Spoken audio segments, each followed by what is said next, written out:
Hey guys, Joe here, 690 690 Garage. Here's your tip in 2 minutes or less of the day. Guess what? We're working on the KTM. And one thing that I like to check periodically, I don't do it a whole lot, but what I love to do is I love to check these bolts. Guess what? Plastics, heat shields, man, all these little bolts that are around.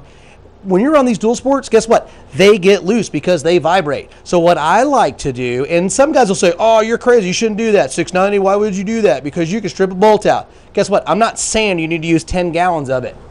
Right there, man. Loctite. Just a drop. One drop on that bolt. You just drop it on there, put that bolt in, cinch it up, and that way you can basically make sure that this bolt's not going to vibrate itself out. If you've ever been on the trail and had one of those bolts come loose, guess what you're doing? You're fishing in your bag, you're looking around, your plastics are rattling, it just sounds awful. Not only that, there are other bolts that can come out too. The other thing is these heat shields. I'm telling you, this is not the factory bolt. It actually vibrated out. I had to go and tap and die this bolt right here so that way I could actually keep this on there so it wasn't vibrating. I wasn't even on a trip when it happened. I was just here locally riding around and just happened to vibrate itself out. So what did I do? I Loctited all 4 of these bolts, and I'm telling you what, it does a magnificent job. I'm not saying you need to Loctite every single bolt. What I am saying is some of these bolts that actually can vibrate around, these plastics move. When you're going 50, 60, 70 miles down the road, these right here, I mean, this even moves itself. So what you want to do